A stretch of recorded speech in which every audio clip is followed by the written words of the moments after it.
capítulo 13 y el versículo 18. Que sí, el último que comentamos fue el 17. Teníamos el caso de aquella curación en sábado, ¿no? ¿Se acuerdan? Sí. Muy bien, pues vamos a leer los versículos 18 y 19. Y dijo: ¿A qué es semejante el reino de Dios, y con qué lo compararé? Es semejante al grano de mostaza que un hombre tomó y sembró en su huerto, y creció y se hizo árbol grande, y las aves del cielo anidaron en sus ramas. Es importante que entendamos qué quiere decir cuando él habla del reino de Dios. En otras ocasiones se hablará del reino de los cielos. Fijemos que el reino de Dios en otra ocasión nos dirá que está dentro de nosotros. Es decir, el reino de Dios significa el establecimiento, en la medida que se va haciendo la voluntad de Dios. Decimos en el Padre Nuestro: venga a nosotros tu reino. Es decir, que conozcamos a Dios, que amemos a Dios y que vivamos de acuerdo con Dios. Podríamos decir, y en la Biblia aparece así, que en el mundo existen como dos reinos que son antagónicos. Está el reino del diablo, se habla del príncipe de este mundo, ¿no?, que intenta, y muchas veces lo consigue, alejar a la sociedad y cada uno de los que lo formamos, alejarles del proyecto de Dios, alejarles del amor de Dios, que Dios no cuente en su vida, que no lo conozcan, que lo ignoren y que vivan como a ellos les parezca. En el fondo, fijémonos que es la tentación que ya el diablo hizo a Eva. No tenían por qué tener en cuenta lo que Dios les decía: vosotros seréis los que decidáis, seréis como Dios, en este sentido de autonomía, y vosotros decidiréis qué cosa está bien y qué cosa no está mal. No hay que tener en cuenta a Dios. Entonces, ese es el reino del diablo. Cristo viene a establecer el reino de Dios. Y se va estableciendo el reino de Dios en la medida que acogemos el mensaje de Jesucristo y vivimos de acuerdo con la voluntad de Dios. Y fijémonos que precisamente lo que Dios nos propone es precisamente el camino que lleva a la verdadera felicidad. Mientras que el camino que nos propone el diablo, aunque dice que es un camino de libertad y de felicidad, es falso, no es cierto. San Juan nos dirá, Jesucristo en el Evangelio de San Juan nos dirá que el diablo es mentiroso y padre de la mentira. Lo que hace es esclavos. Cristo nos hace libres y Cristo nos da la verdadera felicidad, que la verdadera felicidad es íntima, es de dentro.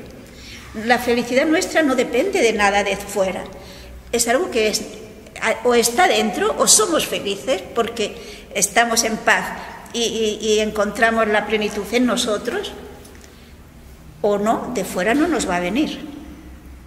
Entonces, Cristo ha venido a establecer el reino de Dios, pero ese reino de Dios se va estableciendo en la medida que nosotros lo acogemos, porque Dios respeta nuestra libertad. Dios no nos lo impone ni nos presiona para que lo aceptemos, nos lo propone. Bien, pero sin embargo, aquí nos dice Jesús, en estas dos parábolas pequeñitas que vamos a ver, de momento hemos leído una, ¿qué características tiene este reino de Dios? Y nos dice que se parece a un grano de mostaza. No sé si ustedes han visto el grano de mostaza. Es una semilla que casi ni se ve. Es una puntita negra, muy pequeña, pero se presenta como la más pequeña de las semillas en San Mateo, que nos hablará un poco más al hablarnos de esta parábola del Señor. Y que sin embargo, esa semilla tan pequeñita, cuando ha germinado, pues se convierte, aquí nos dice, en un árbol. En realidad no llega a ser árbol, es un arbusto, pero un arbusto muy grande. Yo recuerdo haber visto una que tenía quizás 3 metros de alto, pero claro, es un arbusto. Algo que ha empezado tan pequeñito y llega a hacerse tan grande. ¿Y por qué se hace tan grande? En aquel puntito de semilla tenía energía, capacidad para, puesta en el lugar adecuado, transformarse en esa planta. Bueno, pues el reino de los cielos es así, tiene fuerza. En la medida que la aceptamos, en la medida que aceptamos el reino de Dios, recuerden que habíamos visto la parábola del sembrador. La semilla, si caía en buena tierra, producía fruto. Pues esa semilla pequeñita del reino de Dios, cuando es acogido, cae en buena tierra, tiene fuerza para transformarnos y para contagiar, por decirlo así. Porque el bien se contagia, ¿no? La vida engendra vida y el amor hace feliz y por lo tanto contagia también. Pero contagia, fijémonos bien, que lo vamos a ver enseguida, con una fuerza que no es natural. Es de otro tipo. ¿Por qué pone esa comparación el Señor? Fijémonos que la fuerza está en el contraste entre lo pequeñito del comienzo y lo grande que llega a ser. Y fijémonos que eso ocurre tanto a nivel social como a nivel personal. Cuando dejamos entrar esa semilla en nuestro corazón, cuando la acogida del Evangelio no es simplemente intelectual, que yo creo intelectualmente y lo razono y pienso, sí, estoy de acuerdo, pero mi vida va por otro lado. Eso no, yo no he acogido entonces el reino de Dios. Se trata de que yo lo acojo y lo hago vida mía. Entonces tiene fuerza para cambiarme, para transformarme. Poco a poco, a medida que yo le voy diciendo sí, porque la semilla tampoco crece de la noche a la mañana, poco a poco, pero se puede hacer grandiosa. Ese contraste entre lo pequeñito del comienzo y a dónde llega a ser. Y leemos el versículo siguiente, del 20 y 21. Y volvió a decir, ¿a qué compararé el reino de Dios? Es semejante a la levadura que una mujer tomó y escondió en 3 medidas de harina hasta que todo hubo fermentado.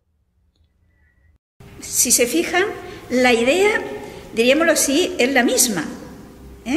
Es esa desproporción que hay entre el comienzo y lo que sigue. Pero aquí tiene el sentido, si se fijan, de la levadura, es una pequeña cosa, pero que cuando se pone, aquí nos dice, pues en una masa bastante abundante. Sin embargo, hay que dejarle un tiempo, eso sí, pero esa levadura va transformando la masa. Tiene fuerza la levadura para transformar la masa. Pues el reino de los cielos tiene fuerza para transformarnos a nosotros, como decía antes, pero también la sociedad.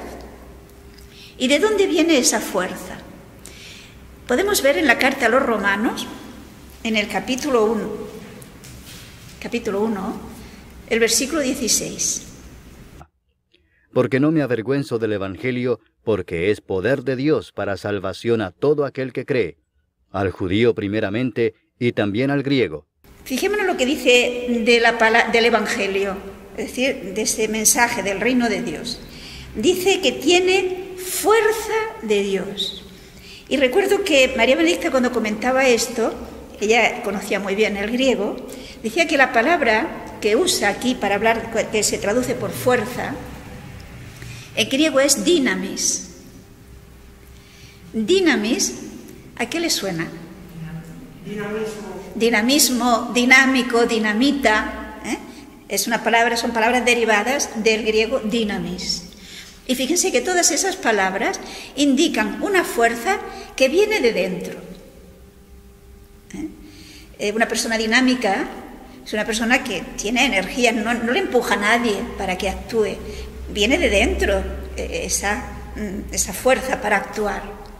Pues la palabra de Dios es dinami de Dios. En sí tiene fuerza para transformarnos. Como la semilla tiene fuerza para convertirse en una planta, o la levadura tiene fuerza para transformar la masa. ¿Qué es lo único que pide?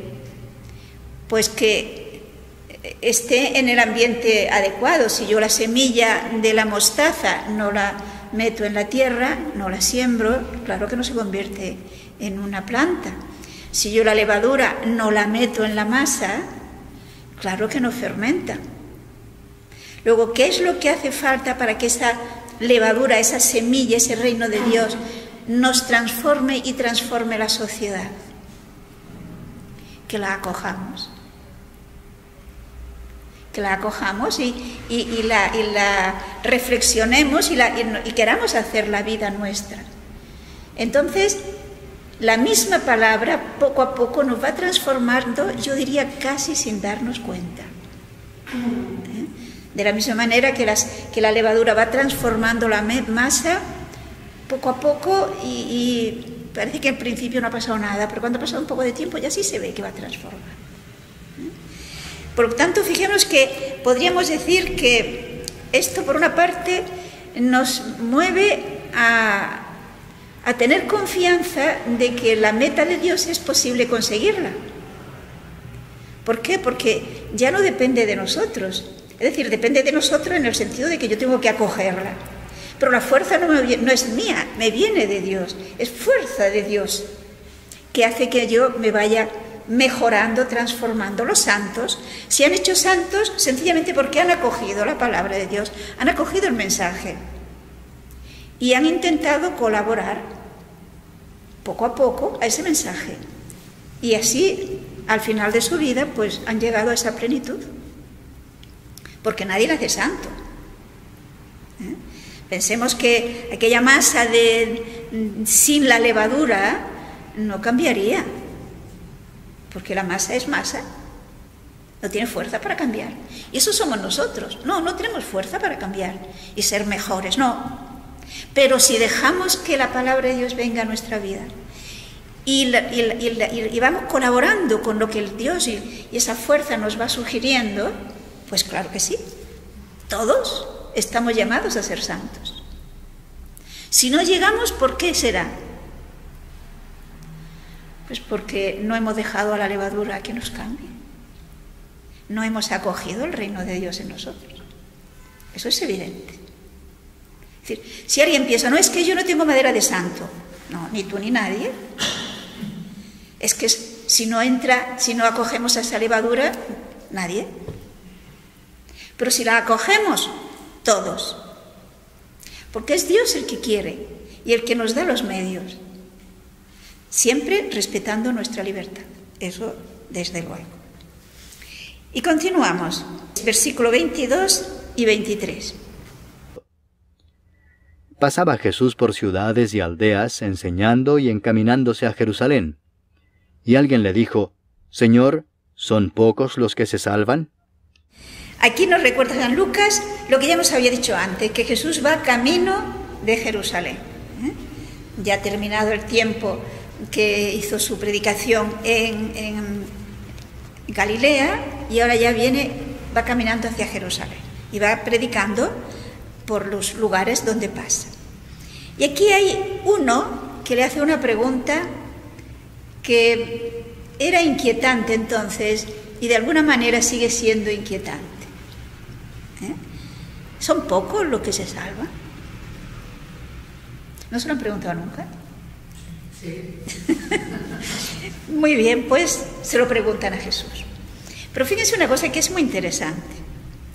Vemos en el Evangelio que Jesús nunca responde a preguntas de curiosidad. Nunca. La pregunta la va a atender y va a responder. Pero fijémonos que al número, no. Porque en realidad, saber cuántos, si son muchos, si son pocos, ¿eso nos ayuda a ser mejores? Eso es simple curiosidad. ¿O no? Por lo tanto, Cristo, Dios, a la curiosidad no responde. Pero la pregunta sí que la va a responder. Vamos a seguir leyendo, del 24 hasta el 30. Y él les dijo, Esforzaos a entrar por la puerta angosta, porque os digo que muchos procurarán entrar y no podrán.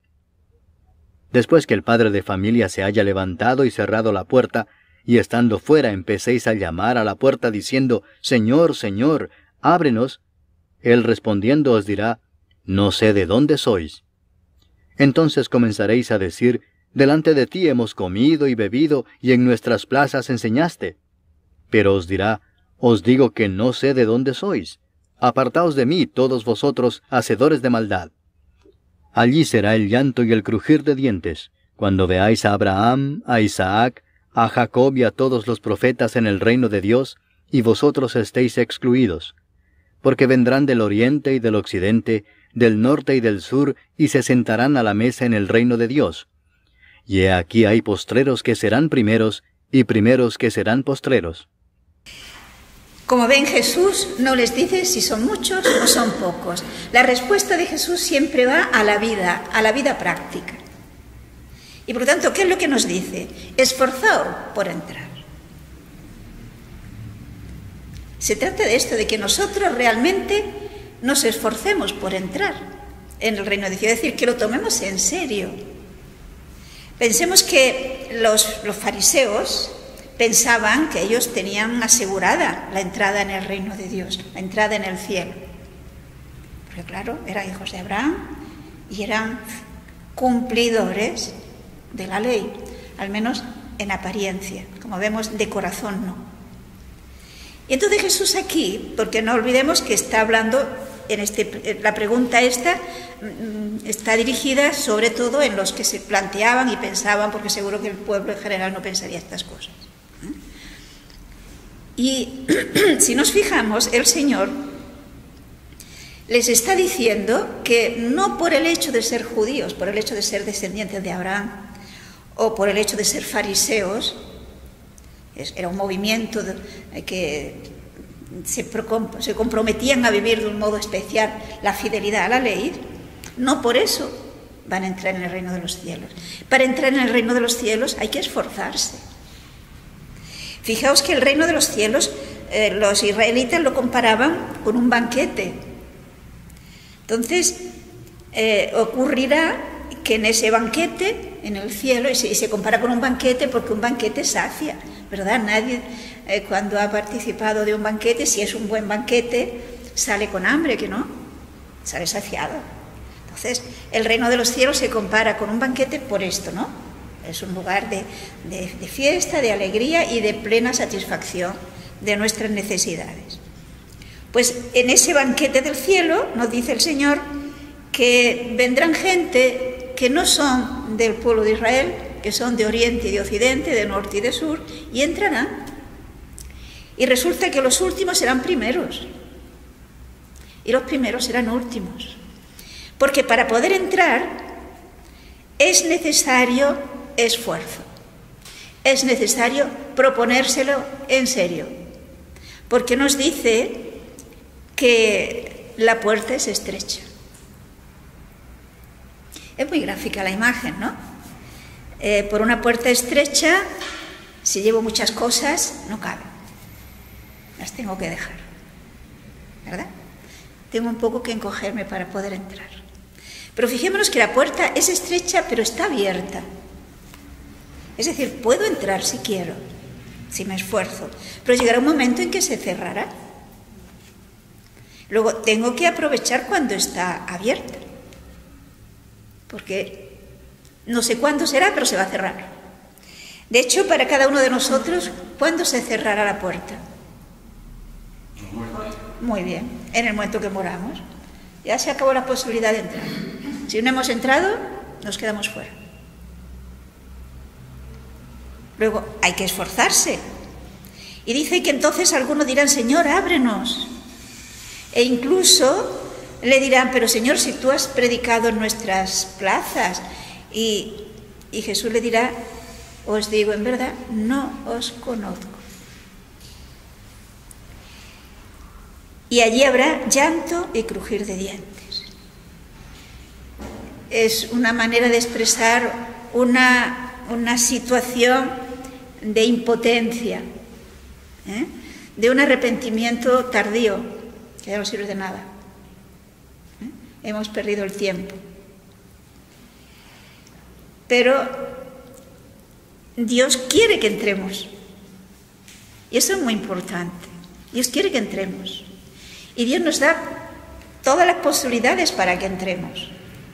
Dios nos ha dado su gracia su gracia abundante, para que podamos entrar. Y podamos entrar, yo diría, holgadamente, porque la gracia nos va a ayudar a darnos cuenta que tenemos muchas cosas que no necesitamos, que más bien nos hacen ir más lentamente avanzando en la vida, en esa vida de cristiano, en esa vida del reino de Dios. Y por lo tanto, es mejor, seré mucho más libre y caminaré más ligera y más cómoda si saco cosas de la mochila, ¿verdad? Porque me hacen la vida más dura, más pesada, y me hace tener más volumen, y no puedo entrar. La necesidad de esfuerzo lo tenemos en otros textos. Yo no sé si se acuerdan, por ejemplo, en el libro de los Hechos, busquemos en el capítulo 14 los versículos 21 y 22. Y después de anunciar el Evangelio a aquella ciudad y de hacer muchos discípulos, volvieron a Listra, a Iconio y a Antioquía, confirmando los ánimos de los discípulos, exhortándoles a que permaneciesen en la fe y diciéndoles: es necesario que a través de muchas tribulaciones entremos en el reino de Dios. Es decir, no podemos pensar que Dios tiene como una varita mágica que me va a quitar todos los problemas de la vida. Me va a hacer una vida muy cómoda, muy fácil. No. Jesús acogió, aceptó todas las dificultades de la vida, que no fueron pocas, y de esta manera, abrazándolas con amor, nos salvó. Y Él nos ha abierto el camino, nos ha mostrado el camino. Y de la misma manera que Jesús tuvo que luchar contra los que no le aceptaban, precisamente porque eran del otro reino, diríamos así, que combate al reino de Dios, tuvo que esforzarse y seguir para adelante. Y Jesús no respondió con violencia, ni con protesta, ni con amargura, no. Lo acogió con amor y de esta manera venció el mal. Es decir, fijémonos que el lema que nos dará San Pablo es que hay que vencer el mal con la fuerza del bien. Pero eso supone esfuerzo. Eso supone esfuerzo. Y esto tenemos que aceptarlo y asimilarlo, porque si no, fíjense que es muy fácil que en un momento de emoción, en un momento que hemos escuchado, pues qué sé yo, unos ejercicios, una plática, una lectura de la palabra de Dios, nos animamos y decidimos: sí, yo voy a ser un auténtico cristiano, una auténtica cristiana a toda mi vida. Pero luego la realidad es que vienen dificultades en la vida.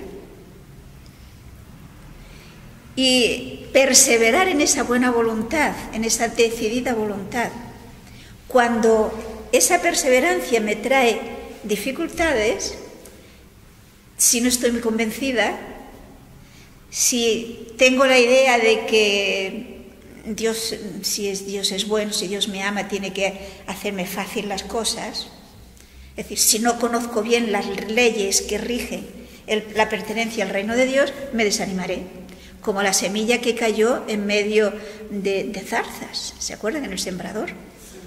Fueron los problemas de la vida, las preocupaciones de la vida, lo que ahogan. Entonces, es necesario pasar por muchas tribulaciones, nos dice San Pablo. Y encontraríamos otros textos que nos vienen a decir lo mismo. Pues eso es lo que quiere decirnos aquí, entrar por la puerta estrecha. Pero es una puerta que se puede entrar.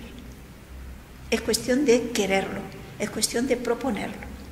Y fijémonos que todos, cuando hemos hecho algo que nos ha supuesto esfuerzo, tenemos una satisfacción que no tendríamos si no nos hubiera costado trabajo. ¿No es verdad? ¿Por qué? Porque Dios quiere que seamos felices y que seamos coherentes en nuestra vida, que no nos dejemos caer, sino que tenemos un proyecto, una ilusión, una decisión en la vida y somos coherentes y seguimos hacia adelante. ¿Y por qué lo hacemos? Recordemos la parábola de la levadura, porque tenemos la fuerza de Dios, esa fuerza de Dios que nos ayuda a ver y a poder caminar hacia adelante. Lo que pasa es que, no sé, ojalá me equivoque, muchas veces no creemos en esa fuerza de Dios. Y cuando hay que superar dificultades, pensamos que las tenemos que hacer con nuestras propias fuerzas. Entonces realmente muchas veces podemos ver que el esfuerzo que se nos pide es superior a mis fuerzas. A veces puede pasar. Entonces, como es superior a mis fuerzas, tiro la toalla, que dicen vulgarmente, ¿no? No lo hago. ¿Y por qué no lo hago? Pues porque no cuento con esa fuerza de Dios. No creo que tengo esa fuerza de Dios. Porque si lo creyera, me dispondría a hacerlo. No contando con mis fuerzas, sino con esas fuerzas que me vienen de Dios. Y nunca falla, porque es palabra de Dios. En nosotros actúa la fuerza de Dios si yo la acojo y me la creo y soy coherente. Actúo sabiendo que realmente está. San Pablo nos dirá en la carta a los Romanos que la esperanza no defrauda, porque el Espíritu está en nosotros y ha derramado el amor, con todo lo que ello implica. Eso lo tenemos en Romanos 5:5, que no lo vamos a leer. Luego, aquí, en primer lugar, iba dirigido a los judíos, que se creían con todos los derechos para ir al cielo, nada de puerta estrecha, pero también a nosotros. También puede ser que nosotros pensemos, hombre, yo soy católica, yo estoy en la iglesia, yo frecuento la iglesia, yo estoy leyendo la Biblia, ya está, ¿no? Tengo asegurada la entrada en el reino de los cielos, ahora ya me puedo echar a dormir. No. Lo tengo asegurado si me esfuerzo, porque en mí está esa fuerza de Dios que me garantiza que pueda llegar hasta la meta. Pero he de esforzar, he de ser consciente que la vida lleva consigo ser capaz de superar muchas dificultades. Pero cuento con esa fuerza de Dios, repito, para poderla superar. Si no, pues puede que también me quede en la calle y no entre, porque cuando me decida entrar esté ya la puerta cerrada. Y podemos seguir, versículos 31 al 33. Aquel mismo día llegaron unos fariseos diciéndole, «Sal y vete de aquí porque Herodes te quiere matar». Y les dijo, «Id y decid a aquella zorra, he aquí echo fuera demonios y hago curaciones hoy y mañana, y al tercer día termino mi obra. Sin embargo, es necesario que hoy y mañana y pasado mañana siga mi camino, porque no es posible que un profeta muera fuera de Jerusalén». Resulta un poco extraño, ¿no?, esto que hemos leído. O sea, aquí hay alguien, fariseos, que le dan una noticia a Jesús. Mira que Herodes quiere matarte. Esto indica que Jesús todavía no estaba en Judea. Seguramente sería el tiempo en que se supone que era cuando Jesucristo estaba predicando por Perea, porque tanto Galilea como la parte de Perea está bajo la autoridad de Herodes. Pero, ¿ustedes creen que realmente Herodes querría matar a Jesús? Seguramente no. Porque si se acuerdan, Herodes cuando mató a Juan el Bautista, lo hizo un tanto forzado, por la actitud de la mujer con la que vivía, ¿no? Por consiguiente, posiblemente lo más seguro es que fueran los fariseos los que le molestaban a Jesús y quería que se fuera. Entonces, como que lo quiere asustar. Pero fijémonos cómo el Señor les hace ver que Él no se deja engañar. Llamar zorro a Herodes es el sentido de llamarle astuto. Es decir, como que quiere valerse de la astucia para engañarle y que se vaya y no predique donde estaba predicando. Y entonces vemos cómo Jesús tiene una total confianza en el Padre y sabe que todavía tiene tiempo. Y por lo tanto no se deja engañar. Y Él no se va a ir por miedo a Herodes. Se irá cuando Él sabe que se tiene que ir. Y entre tanto, pues seguirá haciendo milagros, seguirá predicando y seguirá actuando como lo está haciendo. Pero sí que les dice que ciertamente morirá, pero no en Perea, no en Galilea, porque no conviene que ningún profeta muera fuera de Jerusalén. Jerusalén, no olvidemos que era el centro neurálgico religioso del pueblo de Israel. Allí es donde estaba el único templo. Era algo así como para nosotros Roma, quizás, ¿no? Quizás todavía más. Entonces, la voluntad de Dios, la voluntad de Jesucristo es morir, sí, pero en Jerusalén. Lo cual indica que está como la acción en el centro fundamental, ¿no?, de la influencia religiosa. Y después de haber respondido de esta forma, demostrando diríamos así, su superioridad y sus ideas claras, y su total dependencia de la voluntad de Dios, y de que, repito, no se deja engañar por la astucia de nadie, ahora vemos que Jesús, digámoslo así, se queja de la falta de afecto, que responden a su amor, que es infinito. Podemos terminar el capítulo, versículos 34 y 35. Jerusalén, Jerusalén, que matas a los profetas y apedreas a los que te son enviados. ¿Cuántas veces quise juntar a tus hijos como la gallina a sus polluelos debajo de sus alas, y no quisiste? He aquí vuestra casa os es dejada desierta, y os digo que no me veréis hasta que llegue el tiempo en que digáis, bendito el que viene en nombre del Señor. Fíjese esta expresión, Jerusalén, Jerusalén. Demuestra ese afecto a Jerusalén y esa actitud de un amor que no ha sido aceptado. Es un amor despreciado, el que experimenta Dios. Porque pensemos que ciertamente el amor con que Dios nos ama es un amor infinito. Y ese amor infinito Dios lo manifiesta de una manera visible en Jesús, que es Dios hombre. Y es muy curioso, pero fíjense que el Papa Benedicto XVI, en una entrevista que le hicieron no hace mucho, que se publicó en un periódico, él, respondiendo a esa pregunta, en un momento dado habla de que Dios, incluso antes de hacerse hombre, es decir, podríamos decir desde la actitud del hombre de apartarse de Dios, a ver, eso lo digo yo, ¿no? Pero él habla de el sufrimiento de amor de Dios. Es decir, ese amor infinito de Dios, para Dios no es indiferente nuestra no respuesta a ese amor.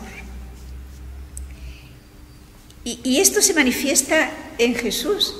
Él no era indiferente, es sensible a esa falta de correspondencia al amor.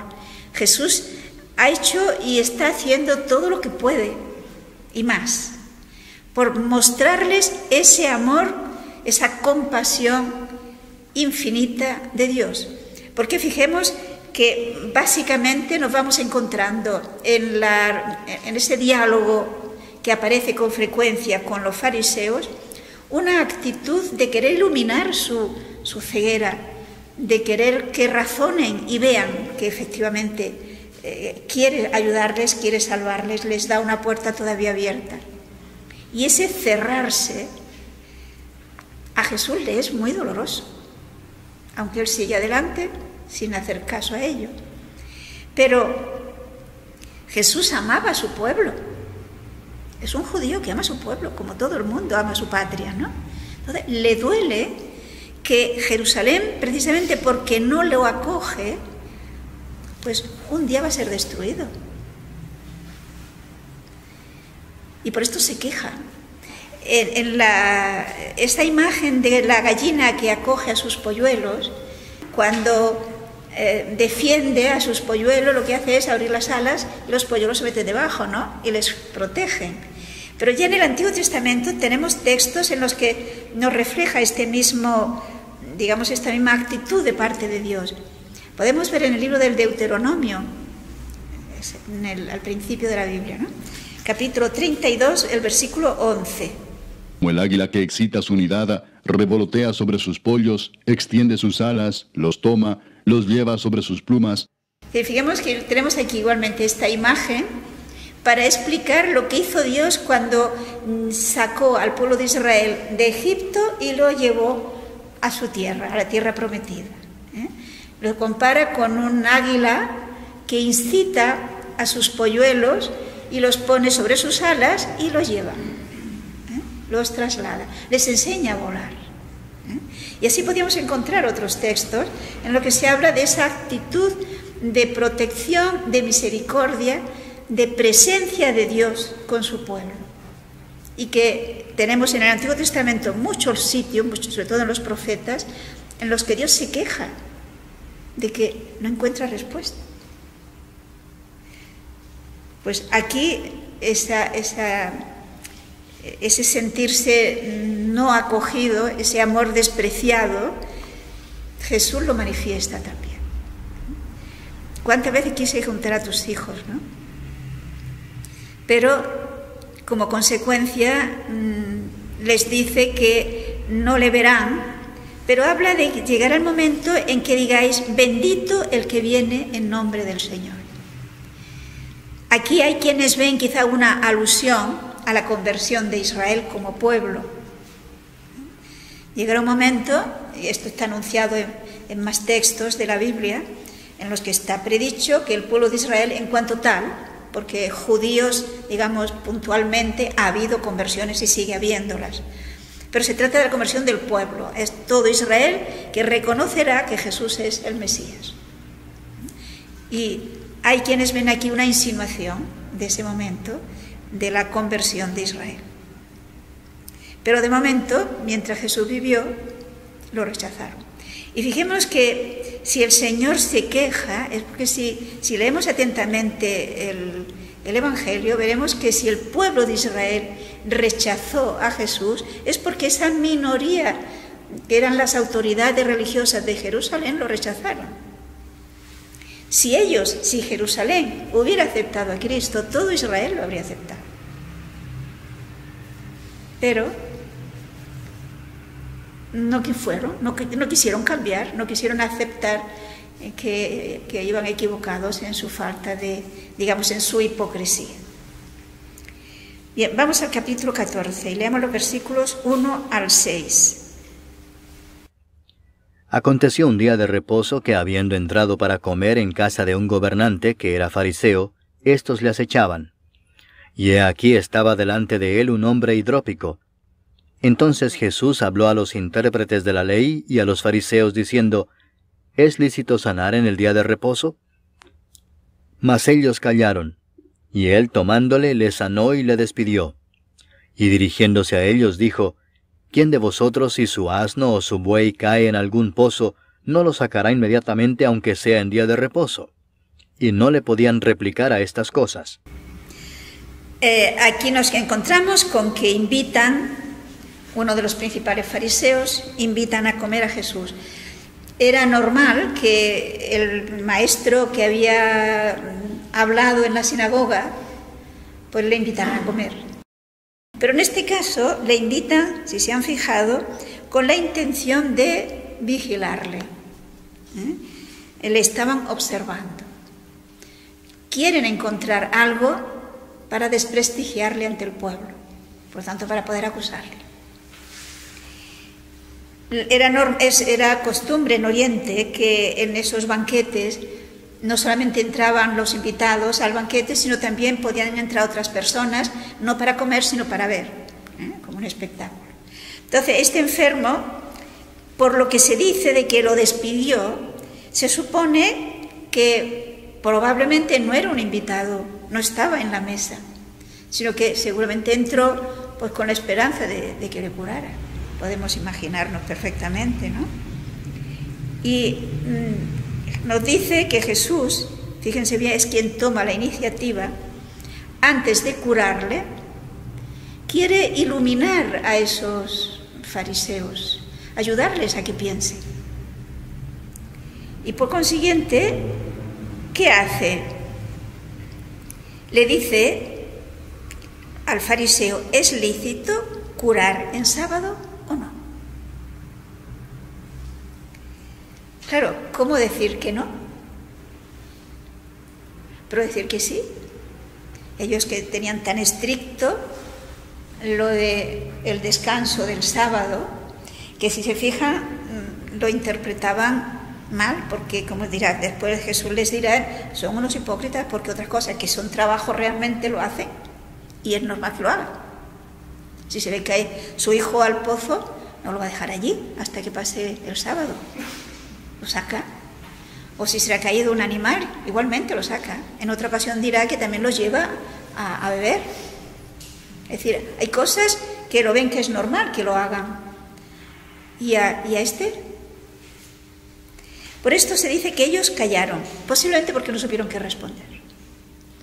Pero una vez que Jesús ha curado a este enfermo, que si nos fijamos, no hace ningún trabajo físico, no hace ningún trabajo para curar al enfermo, es solamente su voluntad, su palabra, y lo toca. Y es cuando, una vez que lo ha curado y le despide, insisto, intenta, aquí no hay sino pura misericordia de Dios, intentan que sean coherentes, que se den cuenta que ellos habían hecho eso. Entonces, este hombre es una persona amada de Dios y está necesitado. Con lo cual, fijémonos cómo nos está diciendo el Señor que es prioritario atender a una persona necesitada. No podemos dejar para mañana atender a alguien que podemos hacer hoy, a alguien que está necesitado, porque por una razón muy sencilla. Si yo postergo, dejo esperar a una persona que tiene necesidad y que yo puedo ayudarle, es a Dios al que le estoy haciendo esperar. Jesús dijo, lo que hicisteis a uno de estos, a mí me lo hicisteis. ¿No? Luego, si yo espero a ayudar a una persona pudiendo hacerlo, estoy haciendo esperar a Dios. Y por lo tanto aquí vemos la importancia de las obras de caridad, que es algo prioritario. Y si nos fijamos, no es una cosa que bueno, que está bien, pero no es fundamental para ser buen cristiano. No, es fundamental para ser buen cristiano. Esto es así, es fundamental si queremos ser buenos cristianos. Son las obras buenas que el Señor espera de cada uno de nosotros. De hecho, San Pedro nos dirá que tenemos que hacer cierta nuestra vocación y elección. ¿Y cómo la hacemos cierta? Pues precisamente haciendo obras de caridad. Es decir, teniendo misericordia, viviendo coherentemente como vivió Jesús durante todo el tiempo que vivió entre nosotros, ¿no? Ahora versículos 7 al 11.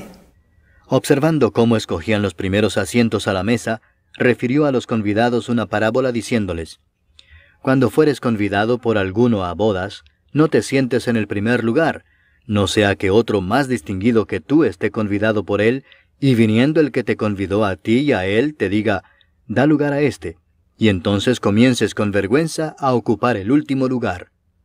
Mas cuando fueres convidado, ve y siéntate en el último lugar, para que cuando venga el que te convidó te diga: amigo, sube más arriba. Entonces tendrás gloria delante de los que se sientan contigo a la mesa. Porque cualquiera que se enaltece será humillado, y el que se humilla será enaltecido. Esto se basa en lo que de hecho ocurría, ¿no? Que los fariseos, muy orgullosos de su dignidad y de su categoría, pues querían siempre los primeros puestos. Entonces el que invitaba a una de estas personas tenía que tener cuidado que nadie se expusiera en el lugar que le correspondía a ellos. Entonces les invita a que por lo tanto no quieran ocupar los primeros puestos. Cuando seas invitado, por lo tanto, no te sientes en el primer puesto, porque puede ser que hayan invitado a otro que es más importante que tú y te haya ido para atrás. Entonces te avergonzarás. Pero fijémonos que sobre todo lo que nos interesa a nosotros, que es la lección de esta parábola, esta pequeña parábola, es el final del versículo 11, que nos está diciendo cómo procede Dios. ¿Y cómo procede Dios? Al que se ensalza será humillado, el que se humilla será ensalzado. ¿Y por qué? Fijémonos que la humildad, Santa Teresa decía que la humildad es andar en verdad. Es decir, es aceptar la realidad, no querer tener una actitud de soberbia, de creerme superior a los demás. San Pablo nos dirá que tienes que no hayas recibido, y si lo que tienes lo has recibido, ¿a qué te glorías? Como si no lo hubiera recibido, es decir, no es tuyo. Lo que tenemos, que pueda ser quizás sí algo que tiene más valor que lo que tenga otro, supongamos, lo he recibido, no es mío. ¿Que alguien es más inteligente? Bueno, no lo ha conseguido a fuerza de esfuerzo, es un don de Dios. Incluso que tiene más facilidad para hacer negocios. ¿Y quién le ha dado esa posibilidad? ¿Y quién le ha dado las oportunidades? Es decir, todo lo que tenemos, en todo sentido, es de Dios. ¿Cómo me puedo sentir yo superior a los demás? Seguro que el otro tiene algo que no tengo yo y que en este sentido lo hace superior a mí. Por lo tanto, la soberbia, si nos fijamos, es lo que realmente Jesús fustiga, porque esa soberbia lleva a la hipocresía. Y si queremos avanzar en el camino de Dios, y yo diría, si queremos ser felices, seamos humildes. Porque entonces contaremos con esa fuerza de Dios, con esa protección de Dios, como aquello que hemos visto, como el águila que le incita, le lleva sobre sus alas y le lleva a las alturas. Hay que dejarse llevar por Él.